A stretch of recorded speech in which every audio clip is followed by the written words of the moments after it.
Em pouco mais de uma semana, mais de 400 municípios gaúchos tiveram bairros inteiros engolidos por uma chuva que não parava de cair. No momento em que eu gravo esse vídeo, a maior tragédia climática da história do Rio Grande do Sul já deixou mais de 100 mortos e afetou mais de 1,5 milhão de pessoas. Eu sou Julia Brown, da BBC News Brasil, e neste vídeo faço uma cronologia do drama vivido pelos gaúchos, mostrando como a situação escalou até as cenas trágicas vistas nos últimos dias. Desde o dia 27 de abril, áreas no Vale do Rio Pardo já sofriam com fortes chuvas e granizo. Mas foi no dia 29 de abril que o INMET, o Instituto Nacional de Meteorologia, emitiu o primeiro alerta vermelho de volume elevado de chuva. Nós tivemos uma noite de terror.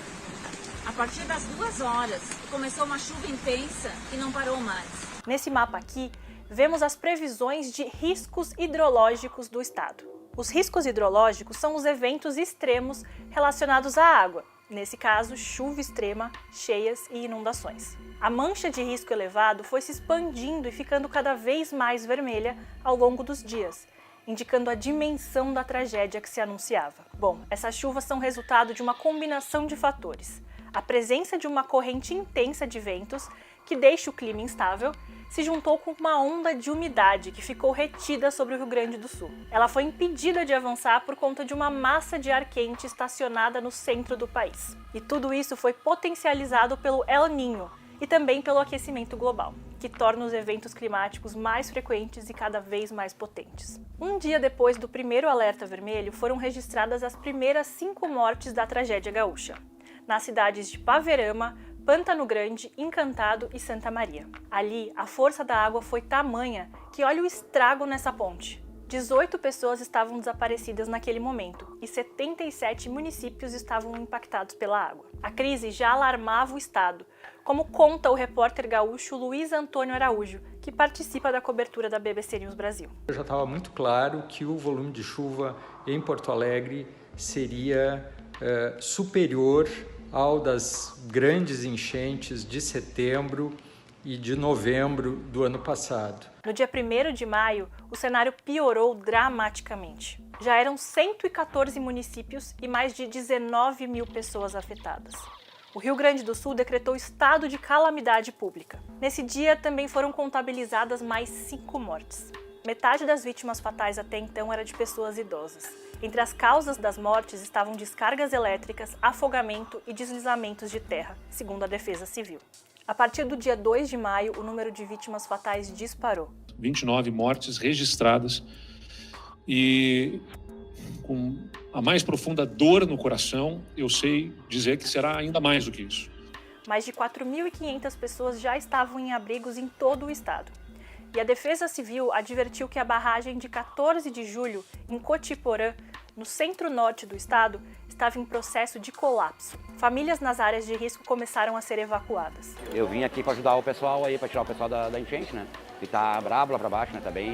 Tá muito perigoso, muita correnteza para baixo. E eu trouxe um barco de 6 metros, um motor de 15, né?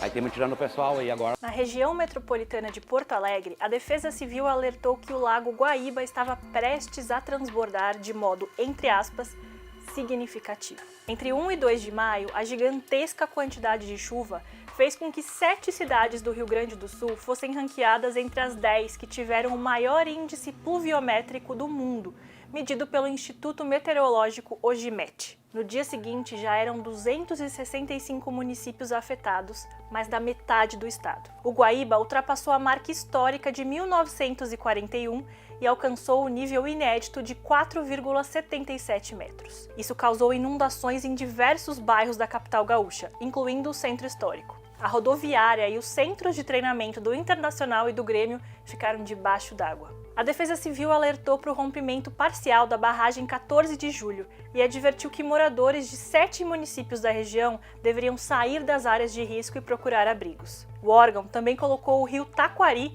que corre pelo centro do estado, em situação de inundação severa.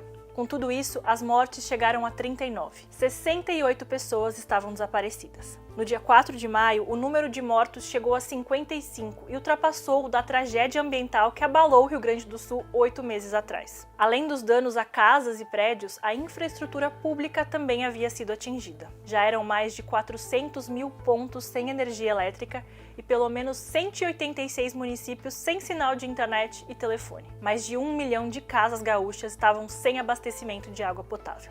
Em entrevista coletiva ao lado de Lula, o governador Eduardo Leite afirmou que o estado vai precisar de um plano de recuperação semelhante ao Plano Marshall, que reergueu a Europa após a Segunda Guerra Mundial. Sim, é um cenário de guerra no estado.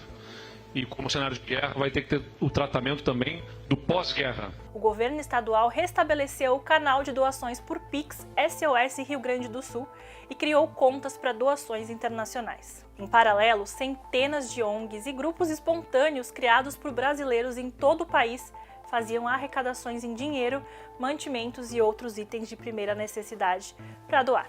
O Guaíba continuou a subir. Na manhã de 6 de maio, ele chegou a 6,33 metros. O aeroporto Salgado Filho, em Porto Alegre, foi fechado por tempo indeterminado. Naquele momento, já eram 85 óbitos confirmados.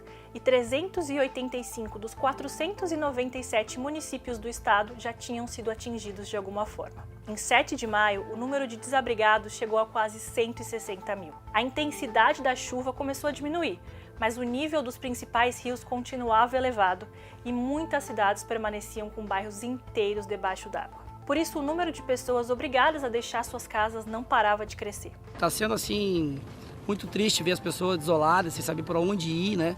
Mandando meio que sem rumo, para que lado vai, sem contato, porque não tem energia, não tem telecomunicação, sinal de celular.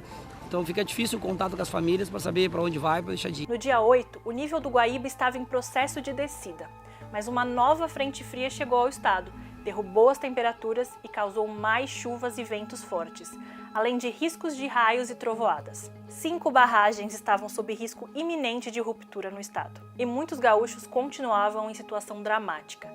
Mais de 500 mil pessoas estavam sem água potável, incluindo 85% da população de Porto Alegre. Olha só o que o nosso repórter viu ao chegar lá. Eu e o repórter Fernando Otto encontramos um cenário de completa destruição. Árvores caídas, postes caídos, ruas completamente alagadas, com lama. Em bairros como esse aqui no centro de Porto Alegre, muito lixo acumulado nas calçadas e insegurança. À noite as pessoas evitam sair de suas casas porque praticamente não tem ninguém andando pelas ruas e não há iluminação pública. No dia que eu gravo esse vídeo, 9 de maio, centenas de famílias gaúchas estão desesperadas e sem saber o que fazer diante da tragédia. Supermercados estão lotados de pessoas em busca de água mineral e alimentos básicos. O caos também faz muita gente se ver forçada a sair de Porto Alegre.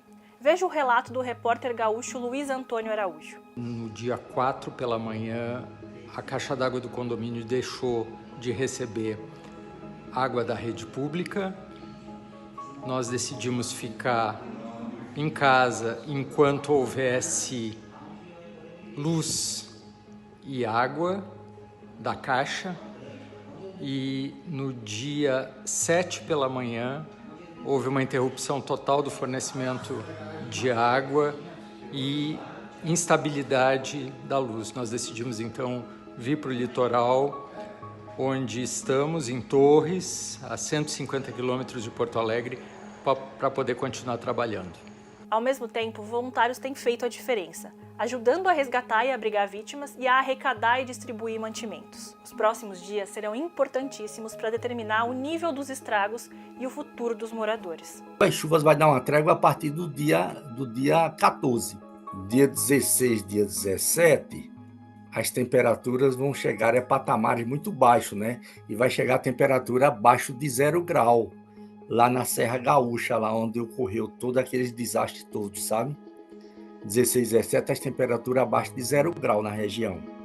Aí vai dar um período longo sem chuva na região sul, do dia 14 até mais ou menos pelo dia 25, não vai ter chuva. A ecologista Mercedes Bustamante explica que o Rio Grande do Sul sempre foi o ponto de encontro de sistemas tropicais e sistemas polares, o que cria um padrão que inclui períodos de chuvas intensas e outros de seca.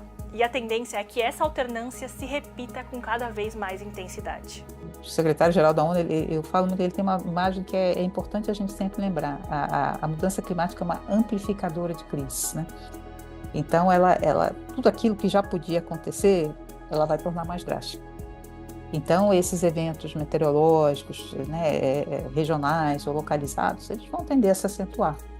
Porque num mundo mais quente, é mais energia que você tem acumulada sobre a superfície do planeta, né? E para impedir que uma tragédia como essa se repita, cidades inteiras vão ter que mudar de lugar. Essa é a avaliação do ecólogo Marcelo Dutra da Silva.